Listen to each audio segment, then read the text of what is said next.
नमो नमः। सुप्रभातं प्रिय छात्राः। अद्य वयं संस्कृतव्याकरणस्य नवमी कक्षायाः एकं नूतनं विषयं पठिष्यामः।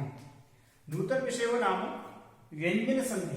कारण हमारे जो अभी पुराना जो हमारा सिलेबस था, पाठ्यक्रम था, उसमें हमारी व्यंजन संधि नहीं थी। ठीक है, तो व्यंजन संधि इस बार नई ऐड हुई है। अभी जो पाठ्यक्रम आया है 30% कम होने के बाद, तो वो मैंने आपके ग्रुप पे भेज भी दिया था। तो व्यंजन संधि उसमें ऐड की हुई है, वो मैं जूम ऐप पर अभी पढ़ा भी रहा था आप लोगों को। ठीक है, तो व्यंजन संधि में केवल दो संधियां ऐड की हैं इसने। पहला है जस्व संधि, यानी कि प्रथम वर्ण के स्थान पर तृतीय वर्ण। ठीक है, वर्गीय प्रथम अक्षर स्थाने तृतीय अक्षर। और दूसरा है अनुस्वार संधि। ये दोनों ही संधियां मैं आपको पढ़ा चुका हूं जूम ऐप में, लेकिन वहां पे सभी बच्चे नहीं ऐड हो पाते हैं, इसलिए मैंने कर रखा है यहां पर हम एक वीडियो बनाएंगे। ठीक है, जो कि व्यंजन संधि से संबंधित होगी। अब सबसे पहले बात आती है कि हम व्यंजन संधि पढ़ें। स्वर संधि हमने पढ़ी, तो स्वर संधि पढ़ने से पहले हमने जाना कि स्वर क्या है, कौन कौन से स्वर हैं। उसी तरीके से हम जानेंगे व्यंजन कितने हैं, कौन कौन है, ठीक है, उनके नाम क्या है। ठीक है, उसके बाद हम व्यंजन संधि को जानने का प्रयास करेंगे। तो सबसे पहले जानते हैं व्यंजन, जिसको आप कॉन्सोनेंट कहते हैं। ठीक, अब जैसे वहां पर 26 में से 5 आपके वोवल्स हो गए, 21 आपके कॉन्सोनेंट हो गए। इसी तरीके से यहां पर आपके 33 व्यंजन हैं। कितने हैं व्यंजन? व्यंजनानि कति? 63 व्यंजनानि। कानि तानि? सबसे पहला है इसमें वर्गीय व्यंजन, इसको हम स्पर्श व्यंजन भी कहते हैं, ध्यान रखना। वर्गीय व्यंजनानि। अब देखिए वर्गीय व्यंजनानि कौन सी? सबसे पहले क वर्ग, च वर्ग, ट वर्ग, स वर्ग और प वर्ग। इस तरीके से आपके कितने वर्ग हो गए? 5 वर्ग हो गए। कितने हुए? 5 वर्ग। ठीक है, अब इन 5 वर्गों में प्रत्येक वर्ग में कितने अक्षर? 5 अक्षर। ठीक है, क से लेकर के च तक के बीच में क, ख, ग, घ और न। 5 अक्षर हो गए। इसी तरीके से च, छ, ज, छ, य। ठीक है, फिर ट, ठ, ड, ढ, ण। फिर त, थ, द, ध और न। फिर हो जाएगा प, फ, ब, भ और म। तो ये हो गए आपके वर्गीय व्यंजन। कितने व्यंजन हो गए? 25 हो गए ना, वर्गीय व्यंजन हो गए। ठीक है, तो यानी कि प्रत्येक वर्ग का, अब देखो ये आपका वर्गीय व्यंजन है क, च, ट, त, प। 5 वर्ग हो गए। 5 वर्ग का पहला अक्षर, क वर्ग का पहला अक्षर, दूसरा अक्षर, तीसरा अक्षर, चौथा अक्षर, पांचवा अक्षर। ठीक है, यानी कि प्रत्येक वर्ग के जितने भी वर्ग हैं उनका पहला अक्षर क, छ, ट, त, प, दूसरा अक्षर ख, छ, ठ, थ, फ, तीसरा अक्षर ग, ज, ड, द, ब। ठीक है, उसके बाद चौथा अक्षर भ, झ, ढ, ध, भ और पांचवा अक्षर हो जाएगा न, य, न, म। ठीक, इसके अलावा फिर हम चलते हैं इसी में, ये तो हो गए वर्गीय व्यंजन। दूसरा इसमें आता है अंतस्थ व्यंजन। क्या कहते हैं उसको, अंतस्थ व्यंजनानि। अब अंतस्थ व्यंजन कौन कौन से हुए, तो 4 अंतस्थ व्यंजन हुए, ठीक है। य, व, र और ल। य र ल वो कहते हैं हम लोग, लेकिन य व र ल यहाँ पर होता है, ठीक है। तो य व र ल आपकी क्या हो गए, अंतस्थ व्यंजन हो गए। अब लास्ट है इसमें ऊष्म व्यंजन, ऊष्म व्यंजन आएगा,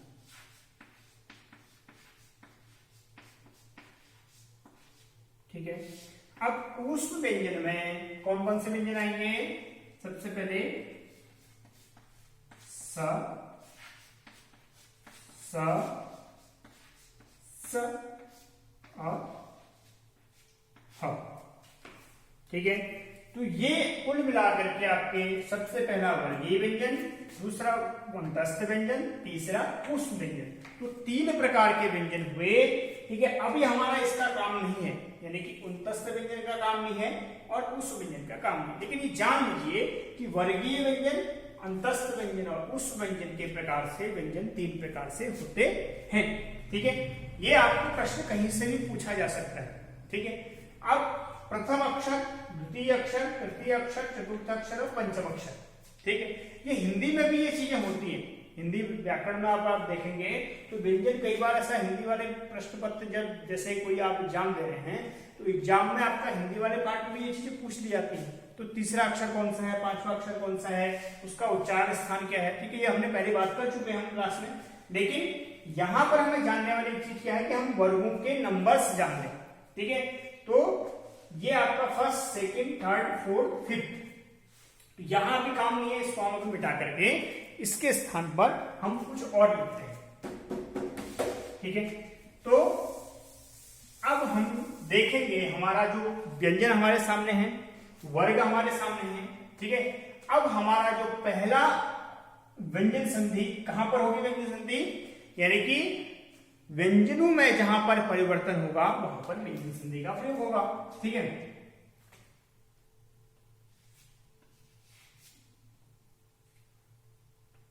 व्यंजने, व्यंजन वर्णे परिवर्तनम नाम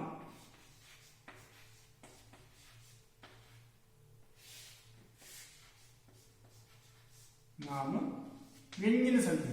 देखो, स्वरों में परिवर्तन स्वर संधि और व्यंजनों में परिवर्तन व्यंजन संधि।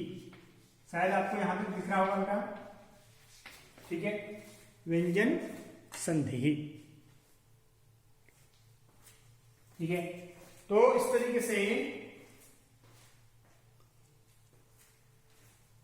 हमने लिखा कि व्यंजन में जब व्यंजन वर्ण में जब परिवर्तन होगा तो वो व्यंजन संधि कहलाएगी। अब इसके बहुत सारे प्रकार हैं, ठीक है। जस्त संधि है, अनुस्वार संधि है, अनुनासिक संधि है, पंचम वर्ण परिवर्तन संधि है, इस तरीके से छत्व बहुत सारे हैं। लेकिन हमारे पास जो वर्तमान में जो संधि है, जो नई संधि जुड़ी है, वो सबसे पहली संधि है वर्गस्य। अब ध्यान से देखिए, या वर्गाणाम भी हो सकता है, ठीक है, वर्गस्य अथवा वर्गाणाम, जो वहां पर लिखा हुआ वही मैं लिख रहा हूं यहां पर, ठीक है। अब वर्ग मतलब ये सभी वर्ग, ठीक है। प्रथम अक्षराणाम प्रथम वर्णस्य स्थाने,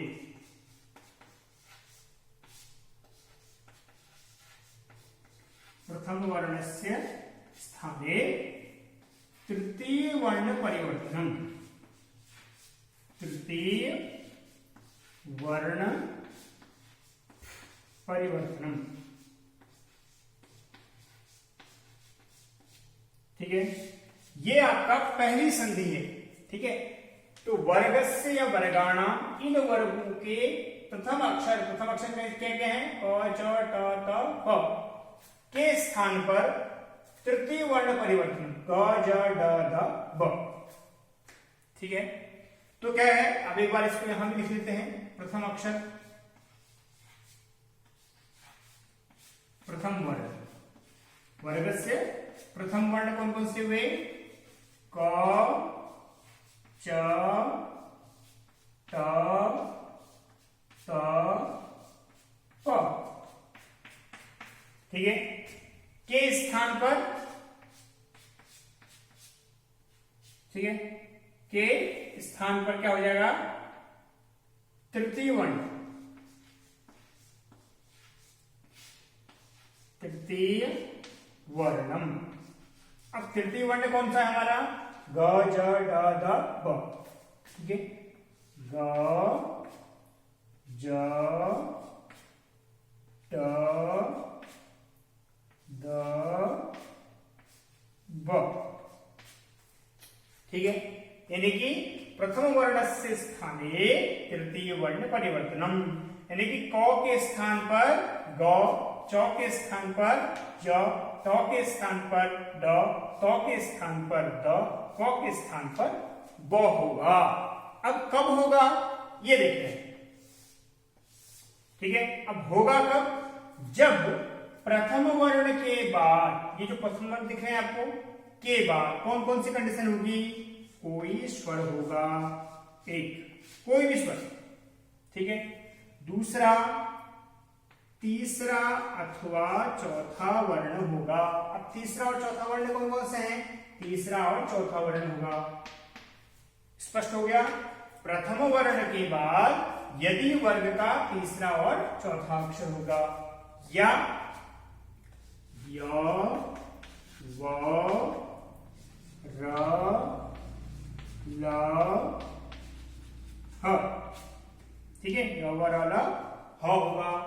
ठीक, इसके अलावा और क्या होगा? स्वर होगा, तीसरा चौथा वर्ण होगा, य, व, र, ल, ह होगा। तो क्या होगा? इस प्रथम वर्ण को तृतीय वर्ण में चेंज हो जाएगा। तो यहां पर तीसरा और चौथा वर्ण कौन सा है?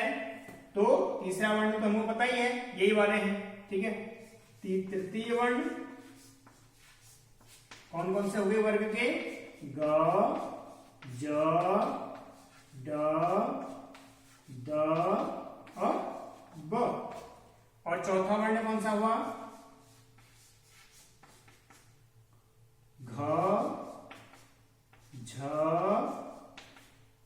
ढ, ध, भ। ठीक है बेटा, तो ये आपका हो गया। देखो, प्रथम वर्ण वर्ग के प्रथम अक्षर के स्थान पर तीसरा वर्ण होगा, यानी कि जस्त संधि होगी। कब होगी? जब प्रथम वर्ण के स्थान पर, ठीक है, प्रथम वर्ण के बाद कोई स्वर होगा, तीसरा चौथा वर्ण होगा, कोई इनमें से कोई भी, ठीक है, या य, व, र, ल, ह होगा। तो क्या होगा कि इस प्रथम वर्ण के स्थान पर, ग के स्थान पर ग का जो हलंत है तो हलंत ग होगा, च होगा तो हलंत ज होगा, ट होगा तो हलंत ट होगा। तो इस तरीके से होगा। ठीक है, अब हम चलते हैं कैसे होगा, इसके एग्जांपल कुछ देखते। तो बेटा इसकी अब आवश्यकता नहीं है मेरे हिसाब से, क्योंकि आपके पास ये बना हुआ है। ठीक, तो 33 व्यंजन, 25 वर्गीय व्यंजन, उनमें से प्रथम अक्षर तृतीय अक्षर के हिसाब से, ठीक है, जो वर्ण हो गए। अब हम लेते हैं इसके एग्जांपल्स, कैसे होगा।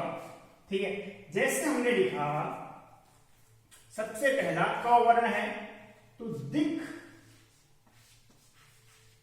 प्लस गज, दिक प्लस गज। अब दिक प्लस गज अगर हम देखते हैं तो क वर्ण है, तो क के बाद ग वर्ण आया है, तीसरा अक्षर आया है।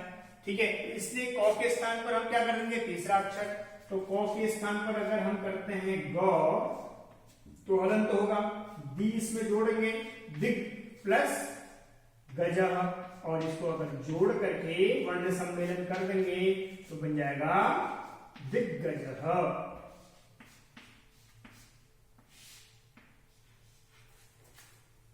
ठीक हो गया, यानी कि तीसरा वर्ण था, इसलिए हमने प्रथम वर्ण के स्थान पर उसी वर्ग का तीसरा अक्षर कर दिया।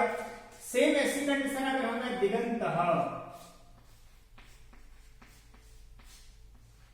देखो दिगंतः कैसे बना? दिग ग है ना, तो सबसे पहले ग को क में चेंज कर देंगे, तो दिक् प्लस अंतः।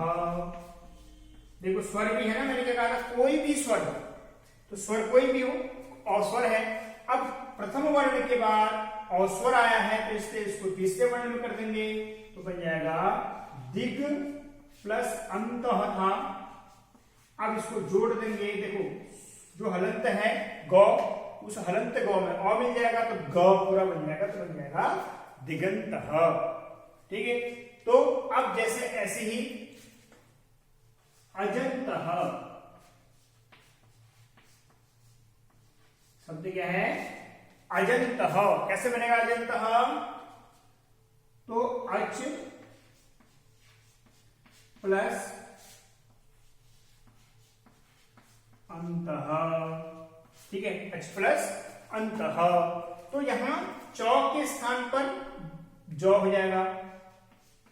ठीक है, और क्योंकि बाद में स्वर है और उसको मिल जाएगा अ, तो इस तरीके से अजंतः पूर्ण पद बन जाएगा। ठीक है, तो अजंतः बन जाएगा। ठीक है, तो दिगंतः, अजंतः, इस तरीके से। ठीक है, अब टॉ का एग्जाम्पल लेते हैं। ठीक, तो टॉ का एग्जाम्पल देने के लिए हम इसको हटा देते हैं ऊपर वाले को। ठीक है, और इसके स्थान पर हम एक और एग्जाम्पल टॉ का लेते हैं। जैसे हमने कहा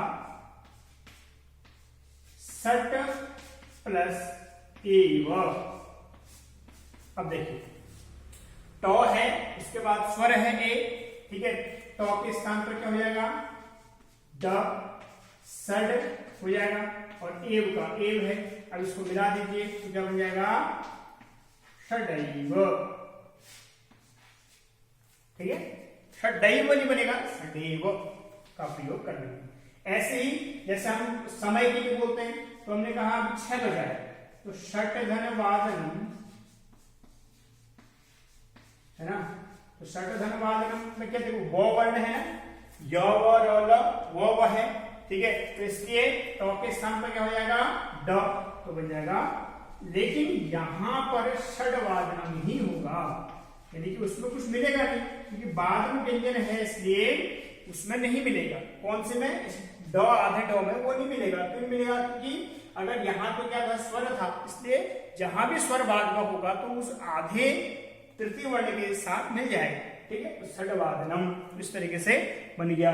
अगला देखते हैं,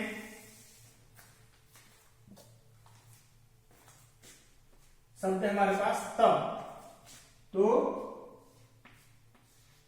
जगदीशः। शब्द क्या है हमारे पास, जगदीशः। कैसे बना, जगत तो था हलंत, उसके बाद ईशः यानी कि स्वर है, तो बन गया जगदीशः।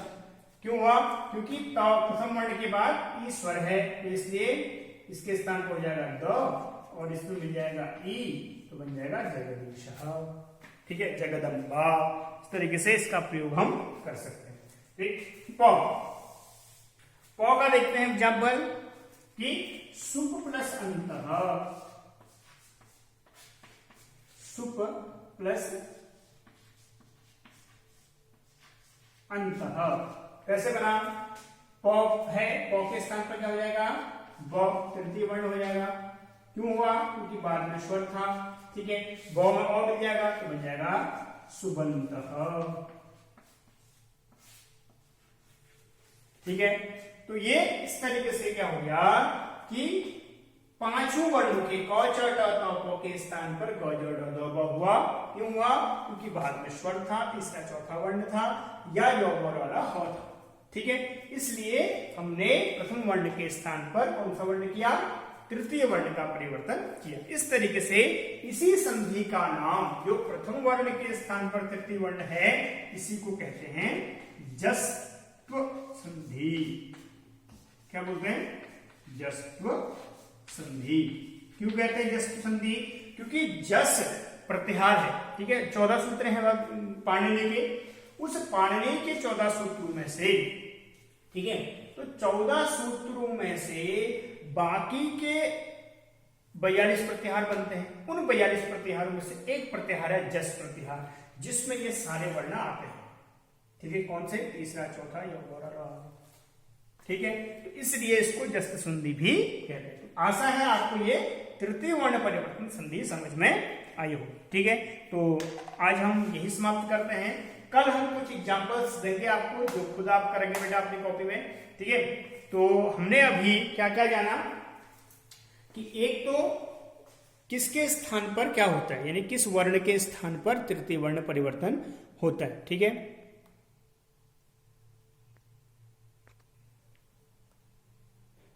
तो इस तरीके से बेटा आज का चैप्टर तो यही समाप्त होता है। ठीक है, तो अब हम इसके अनुरूप, यानी कि ये आपको पास है, इसके अनुरूप आपको 5 एग्जांपल दे रहे हैं जिसको आपको हल करना है। इसमें संधि भी है और विच्छेद भी है। पहला है किंचित धन विमृश्य, ठीक है, दूसरा है अब्जः, तीसरा है षडाननः, चौथा है वाक धन दानम और पांचवा है सूच धन औषधि। ठीक है, तो प्रथम वर्ण के स्थान तृतीय वर्ण परिवर्तन करना इतना सा काम है।